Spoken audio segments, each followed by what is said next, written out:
I grew up knowing Lucas, mostly from a distance.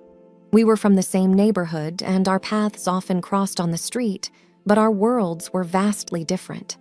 I came from a simple family. We didn't have much, but we had each other. Lucas, on the other hand, was part of the well-known Grayson family, who owned the largest company in town. Everyone knew them, and almost everyone envied them. One day, as I was walking home from my job at the local grocery store, Lucas approached me. It was unexpected. We barely spoke before this. "Hey, Tiffany," he greeted, flashing a smile that made many girls in our town go weak in the knees. "Hi, Lucas," I replied, a bit surprised. "How are you?" "Good, thanks. Look, I was wondering if you'd like to grab a coffee tomorrow." The invite took me off guard. "Coffee? With you?" "Yeah, I mean, we've known each other for years, but never really talked. I'd like to change that. What do you say?" I hesitated, then said, "All right, why not?" From that day, things moved quickly. Our coffee date turned into dinners, movie nights, and long walks. We spent days getting to know each other. The more time I spent with him, the more I realized we had a lot in common. One evening, as we were walking by the river, Lucas turned to me and said, "Tiffany, these past few weeks with you have been amazing. I've never felt this way about anyone before." I looked up at him. "Lucas, this is all so new to me. I never expected any of this." He took my hands in his. "Neither did I, but now that we're here, I don't want to let you go." Days turned into weeks, and weeks into months. Before I knew it, Lucas was on one knee holding out a simple ring. "Tiffany, will you marry me?" Tears filled my eyes. "Yes, Lucas. Yes, I will." The news of our engagement spread quickly. Everyone was surprised. No one saw it coming. But here we were, two people from different worlds, finding love in the most unexpected place. As the wedding preparations began, I couldn't help but feel like I was living in a dream. The Grayson family was beyond supportive. They welcomed me with open arms, especially Lucas's mother, Mrs. Harriet Grayson. She was thrilled about our union and took charge of most of the wedding arrangements. "Tiffany," she said to me one day, "I want you to have the best wedding. You're going to be a Grayson now." "Thank you, Mrs. Grayson. I never imagined any of this," I replied, overwhelmed. "You deserve it, dear. Lucas is lucky to have you." The big day arrived sooner than we expected. As I stood at the altar, looking at Lucas, I felt grateful for this unexpected turn my life had taken. Little did I know, things were about to change in ways I could never have anticipated. The move to our new home was swift, just days after our wedding. It was a quaint, charming place, not too large, with a hint of vintage charm. Lucas had picked it out, saying it was perfect for us to start our life together. From the moment we stepped in, I felt an unexpected chill, not from the house itself, but from Lucas. The warmth he had exuded throughout our courtship seemed to evaporate. Our rooms echoed with silence, broken only by the mundane conversations about household chores or grocery lists. One evening, after setting up the dinner table, I tried initiating a light conversation. "The house feels cozy, doesn't it? We can maybe get some plants for the balcony?" Lucas, who was absorbed in some paperwork, merely grunted in reply. Sensing his detachment, I attempted to bridge the distance. "Lucas, is everything okay?" He looked up, seemingly irritated. "Yes, why wouldn't it be?" "I just feel you've been distant since we moved in." I hesitated. "Did I do something wrong?" He sighed heavily, avoiding eye contact. "It's nothing. I'm just busy with work." "But you're always here, at home, with me," I pointed out, trying to understand his sudden change. Lucas's voice hardened. "Look, Tiffany, I have a lot on my mind. The marriage, the house, my work responsibilities. It's all a bit overwhelming." I felt a pang in my heart. "I thought we were in this together," I murmured. He didn't respond, just got up and headed to our bedroom, leaving me alone with my thoughts and the now cold dinner. The days that followed were no different. Mornings were a hurried affair, with Lucas often leaving before I was even fully awake. Evenings were cold and silent. I tried engaging him, suggesting we go out or inviting friends over, but he always had an excuse. Mrs. Harriet Grayson, during one of her visits, sensed the tension. "Tiffany," she whispered, pulling me aside. "Is everything okay between you two?" I bit my lip, trying to hold back tears. "I don't know, Mrs. Grayson. He's changed." She gave my hand a comforting squeeze. "Give it time, dear. Marriage is a big step. Perhaps he's just adjusting." I nodded, but deep down, doubts were setting in. Was this how my married life was going to be? In the shadow of Lucas's coldness? Determined to find answers, I decided to take matters into my own hands. Days turned into weeks, and the cold atmosphere in our home continued. The initial days of trying to break the ice with Lucas had led to a routine of silence. I'd find myself often staring at the wall, counting the minutes until he'd return home. But when he did, it was as if I was living with a stranger. One evening, I decided to cook his favorite meal, hoping it might cheer him up or at least get him to talk. As I set the table, I thought of our earlier days and how he'd compliment my cooking. Now, the very idea of him sitting to eat with me seemed like a distant dream. Lucas walked in later than usual. I greeted him with a hesitant smile. "Hey, I made your favorite tonight." He glanced at the table and then at me. "I ate out." "Oh," I said, my voice barely above a whisper. "Okay." There was a moment of silence. "Lucas," I started, my voice firm, "we need to talk." He sighed, running a hand through his hair. "Not now, Tiffany." "When then? You've been distant for weeks. I don't even know what's going on in your life anymore." Lucas looked at me, his face expressionless. "It's just work. There's a lot of pressure." I nodded slowly. "But we used to talk, Lucas. We used to share. Now I feel like I'm living with a ghost." Lucas looked away, not meeting my eyes. "I need some space, Tiffany." The words felt like a blow. I took a deep breath, trying to keep my emotions in check. "Space? We live together, Lucas. We're married. If there's a problem, we should be facing it together." He didn't reply, just turned and headed towards our bedroom, leaving me standing there, lost and confused. The next morning, I woke up to find him already gone. The bed was neatly made, and a note lay on the pillow next to mine. "Had to leave early. Don't wait up." Days passed, and the pattern continued. Lucas would leave early and return late, often after I'd gone to bed. We became like two ships passing in the night, with barely any interaction. One afternoon, as I sat in the living room flipping through an old photo album, tears streamed down my face. Pictures of our early days, our smiles, our closeness, seemed like memories from another lifetime. Mrs. Grayson dropped by unannounced. Noticing my tears, she sat next to me, concern evident on her face. "Tiffany, what's going on?" Wiping my tears, I replied, "It's Lucas, Mrs. Grayson. He's changed. I feel so alone." She looked at the pictures and then at me. "Marriage has its ups and downs, dear, but communication is key." I nodded. "I've tried talking to him, but he shuts me out." Mrs. Grayson patted my hand gently. "Then maybe it's time to take a different approach. Find out what's really bothering him." Taking a deep breath, I nodded. "You're right. I need to get to the bottom of this." Determined to uncover the mystery behind Lucas's behavior, I decided it was time to take matters into my own hands. The nights were the hardest. Alone in the vast mansion, I'd often find myself waiting for Lucas to walk through the door.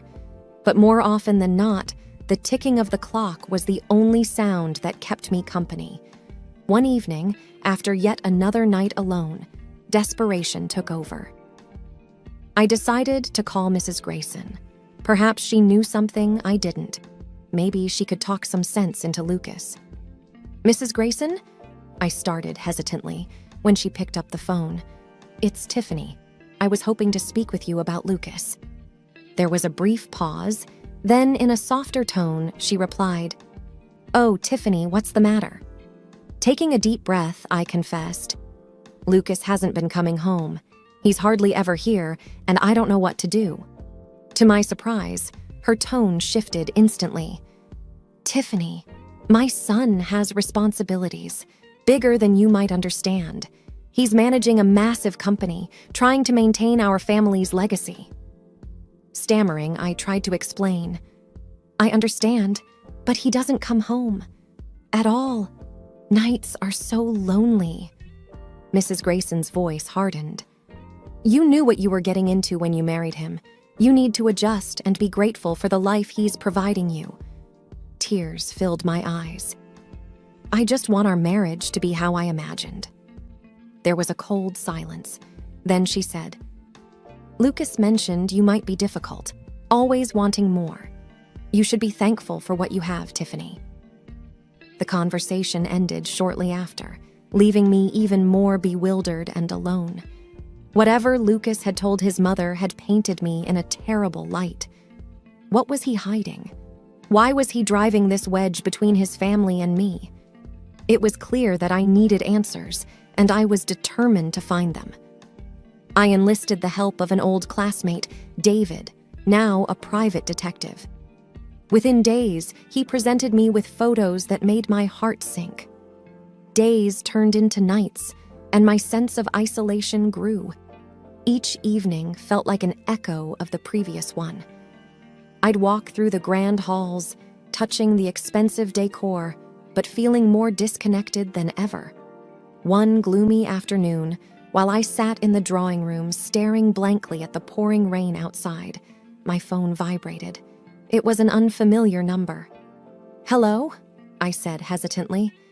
"Tiffany, dear, it's Aunt Margaret, Lucas's aunt." Surprised, I replied, "Oh, hello, Aunt Margaret. It's nice to hear from you." Her voice was warm, but there was a hint of concern. "I just wanted to check in and see how you were feeling, dear. It's been so long since our last chat." I was puzzled. "I'm fine, thank you. Why do you ask?" She hesitated, then said, "Well, Lucas mentioned you'd been struggling lately. He said you'd been having a tough time adjusting and dealing with some personal health issues?" I blinked in confusion. "Health issues?" Aunt Margaret continued. "Yes, he mentioned you were battling severe depression and that he's been so worried about you." The weight of realization hit me. This was the story Lucas was spinning to his family. I felt a mix of anger and disbelief. I don't know where he got that from, Aunt Margaret. I've been lonely, yes, but I'm not suffering from depression." Aunt Margaret sounded genuinely surprised. "Oh, well, he seemed so concerned. He even said he was getting you the best treatment and medications." My mind raced. Not only had Lucas been lying about his whereabouts, but he'd also been crafting an elaborate tale about my supposed condition to his family. Trying to keep my composure, I said, "Thank you for your concern, Aunt Margaret. I'll have to talk to Lucas about this." Before we ended the call, she added, "Well, since you're feeling better, I'd love for you to come to my birthday celebration next week. I'm inviting close family, and it would be lovely to see you." "Of course," I replied, trying to mask the turmoil inside me. "I'd love to." Once the call ended, my emotions were a whirlwind. Lucas's deceit ran deeper than I'd imagined. But Aunt Margaret's invitation gave me an idea. It would be the perfect place to confront him, surrounded by the very family he'd lied to. As I pondered my next moves, I felt a newfound determination. Lucas had woven a web of lies, but I was ready to expose the truth. The festive atmosphere of Aunt Margaret's birthday celebration was in full swing when I decided it was time. As guests laughed and chatted, I took a deep breath, preparing myself for the confrontation. Lucas stood amidst a group, laughing at some joke, appearing to be the perfect son and husband. I approached him, my hands clutching the jars of medication, each one empty. The murmurs of the gathering dimmed as all eyes turned to us. With every step, my resolve hardened. "Lucas," I said, my voice loud enough to command the attention of the room. I placed the medicine jars in front of him, their labels glaringly evident. He glanced at them, his laughter fading, confusion clouding his eyes. "What's this?" he asked, his tone flippant. "These are the medications I'm supposedly on," I responded. "The ones you've been telling everyone you've been buying for me." He stared at them, genuinely puzzled. "Why are you showing me these?" He picked up one jar, examining it before carelessly tossing it onto the floor. "This," I said, pointing at the shattered jar, "is how much you know about my so-called illness. You can't even recognize the medication you claim to buy for me." Whispers swept through the room as realization dawned on the guests. The air grew thick with tension. Lucas's face drained of color. I don't know what you're talking about," he stammered, but his eyes betrayed his panic. Aunt Margaret stepped forward, her face a mask of shock and anger. "Lucas, is this true? Have you been lying to us about Tiffany's health?" He couldn't respond, cornered by the weight of his deceit. The room was a sea of accusing eyes, each one demanding answers. "I trusted you, Lucas," I said, my voice trembling with emotion.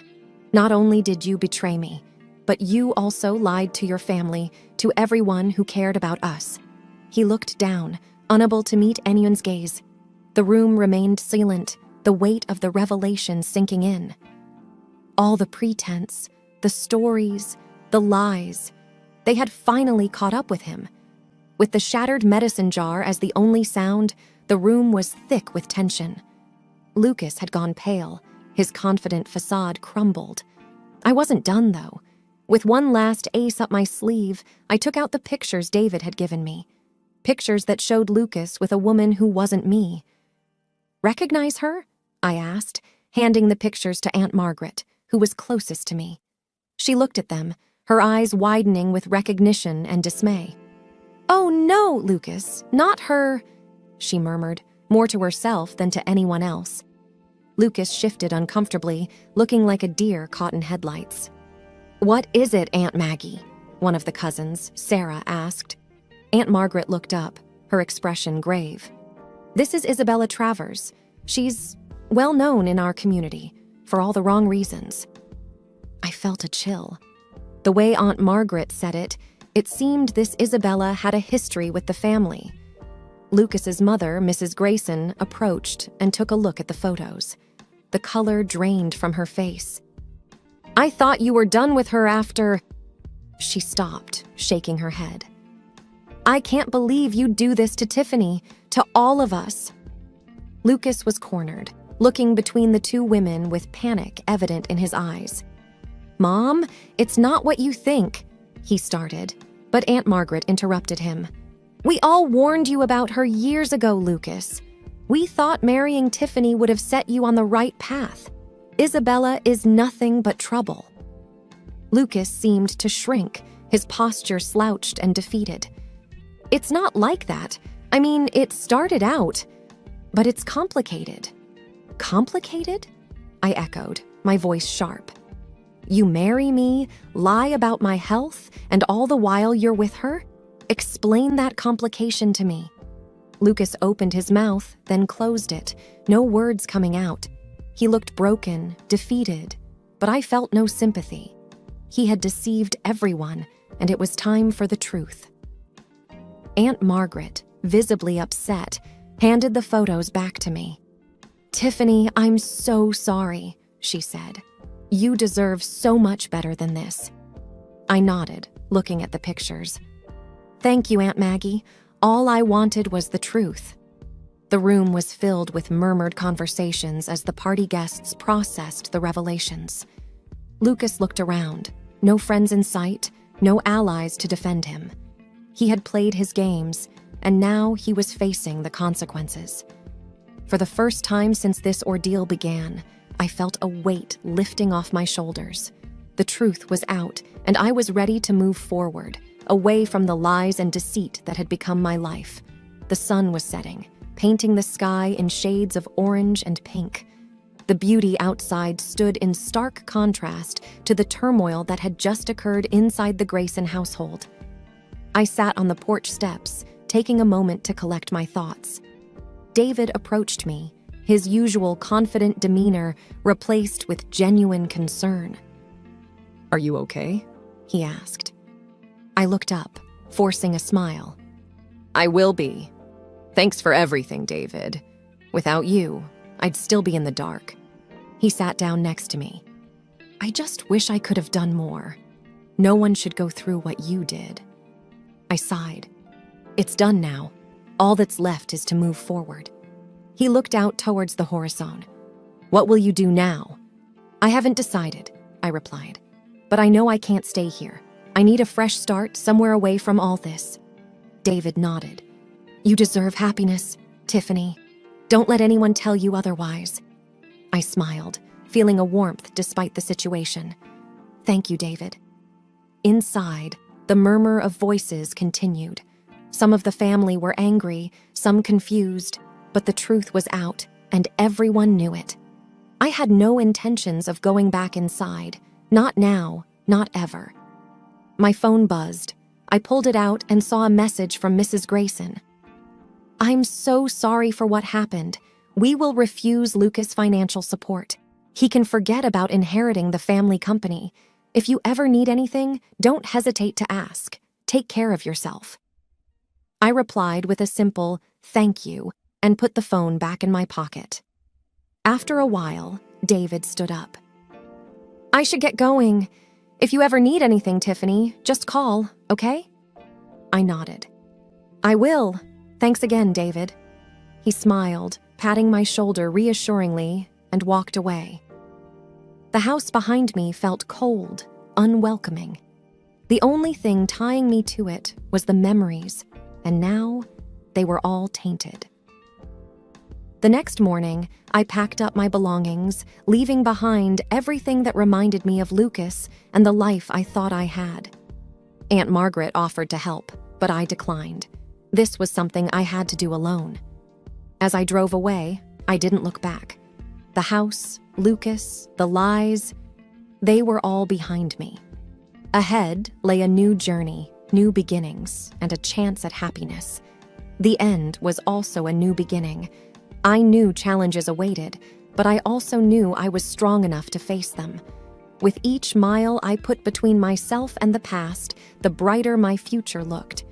The road ahead was open, and I was ready to embark on my next adventure, free from the shadows of deceit. And as I drove into the rising sun, I felt a sense of hope and renewal, knowing that the best was yet to come.